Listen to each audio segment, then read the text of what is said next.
All right, so today we're going to do a deep dive into something I think we've all thought about at some point, how to tell if someone's flirting with you or just being nice. Yeah. It's like, is she just being friendly or is there something more there? Right. And we're going to use this article called Decoding the Signals. Okay. And it features experts like Dr. Helen Fisher and Dr. Emily Nagoski. Sounds good. Yeah. So it should be interesting. It's a tricky one, right? Oh, yeah. Because we rely on so many subtle cues and unspoken signals. Yeah. And this article right away talks about causes of confusion. Okay. Like mixed signals, cultural differences, Yeah. fear of rejection. Yeah, it's a minefield. Yeah, exactly. Exactly. And the article talks about how it's not just individual quirks, but like societal expectations play a role too. Oh, totally. I mean, you think about Like how men and women are supposed to act. it makes it even more. It adds another layer. Absolutely. Yeah, so it's no wonder we get confused. Exactly. But it's not just about awkward moments, right? Right. I mean, it can be more serious. the article talks about effects of confusion Yeah. and, misinterpretations, missed opportunities, anxiety. Absolutely. It can really damage your self-esteem. Oh, that's a good point. I hadn't even... Like in the long term. Yeah, the long-term impact. It's not just like a one-off awkward thing. Right. If it happens repeatedly, you can start to doubt yourself. Okay, so how do we get better at this? So the article has a solutions section. Okay. And the first one is body language. Body language. And there's this quote from Dr. Fisher that I really like. Okay. He says, "The key to decoding flirting signals is to pay attention to consistency in behavior and words." Interesting. So what do you think about that? Well, consistency is really important. Okay. If you think about it from, an evolutionary perspective, Okay. consistency shows genuine interest, right? Right. Like back in the caveman days, you didn't want to misread a signal. And end up with a saber-toothed tiger. Exactly. Right. You need to be sure. So it's not just one gesture, Right. but like a pattern. Exactly. A pattern of behavior. Okay, so give me some examples. Well, some things that often signal interest are Yeah. prolonged eye contact, Okay. leaning in, Uh-huh. mirroring your posture, Okay. maybe even a light touch on the arm. Okay, so if someone's always touchy-feely with everyone, Right. that might not mean anything. Exactly. Context is key. Got it. You got to look at their overall behavior. Yeah, don't read into one single gesture. No, definitely not. So body language is one part of it. Right. But what about how someone speaks to you? Oh, yeah, that's important too. Are there any verbal cues that stand out to you? Tone of voice can be really telling. Okay. Do they tease you playfully, Okay. give you genuine compliments that seem personal, Uh-huh. ask you questions to keep the conversation going? So they're like really trying Yeah, putting in effort. to engage. Right. And Yeah. like they want to get to know you. Exactly. And again, consistency is important. Okay. If their words and their body language match up and that continues, Right. that's a much stronger signal. Okay. That makes sense. Yeah. This is a lot to think about. It is a bit, isn't it? It's like learning a new language. It is like decoding a secret code.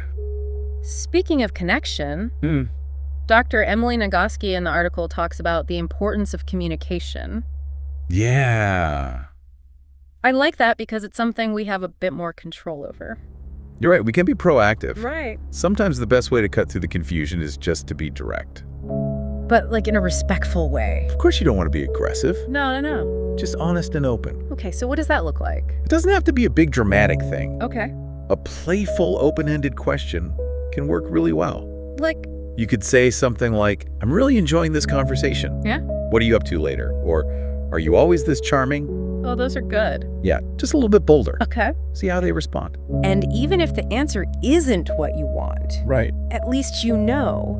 You've cleared the air. No more guessing. Exactly. Okay, that's good. It takes the pressure off. And the article also has some real-life examples. Cool.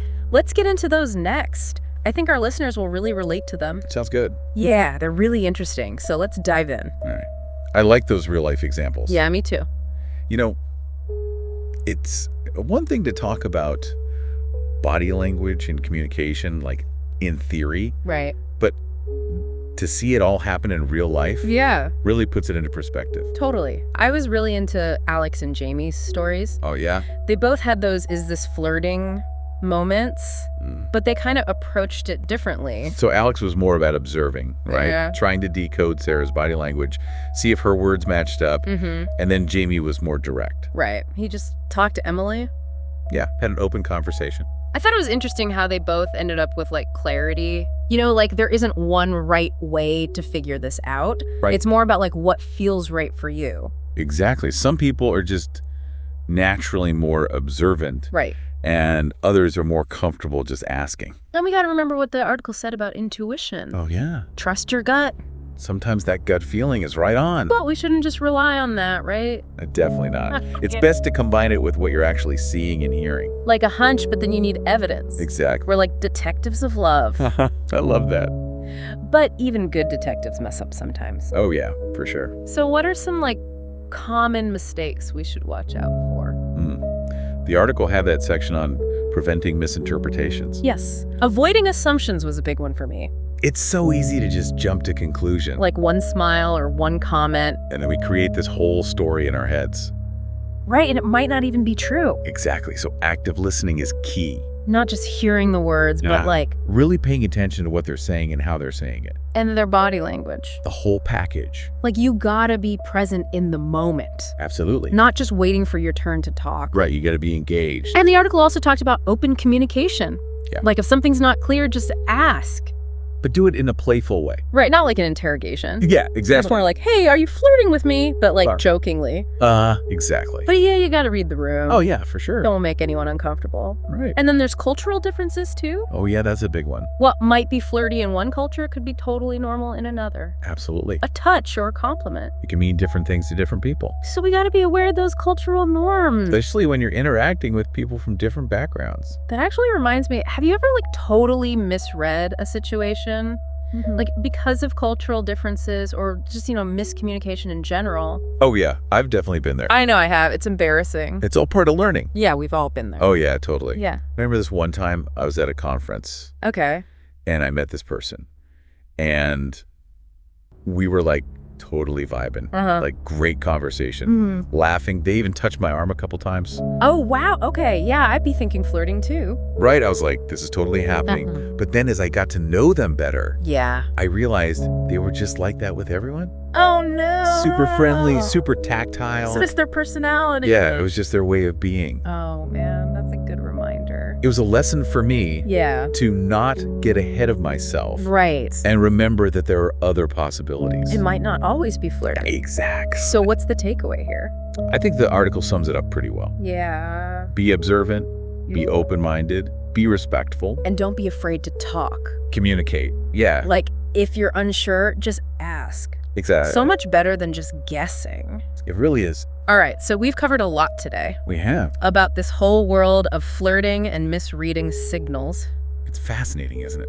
It is. It's like a whole secret language we're trying to learn. And we're all still learning. Exactly. So to wrap up, what are the key things we want our listeners to remember? Okay, so first, body language is important, but it's not everything. Right. Look for those patterns of behavior and words. And always think about the context. Okay, and then verbal cues. Yeah. Pay attention to how someone's talking to you. Not just what they're saying. Right, their tone of voice, the questions they ask. Okay. All of that gives you information. And probably the most important thing is... communication. Yeah. If you're not sure, just ask. You'll save yourself a lot of stress in the long run. Totally, and it might lead to something great. Exactly. Who knows? And don't forget about that gut feeling. Yeah, your intuition. But also be aware of your own biases. Right. Sometimes we see what we want to see. So true. So balancing act. It is, well, this has been a really fun deep dive. I agree. We've learned so much about flirting and decoding signals. And hopefully our listeners have too. Yeah, and I think the big takeaway is there's no magic formula. Right. People are complicated. Every situation is different. So just be patient with yourself. Keep practicing. And don't take it too seriously. Have fun with it. That's the most important part. So now that you've heard all this, think about how you can use it in your own life. Yeah. What situations come to mind where you could try out these new skills? You might surprise yourself. Exactly. You might be a natural at reading those signals. It's possible. Well, that's all the time we have for today.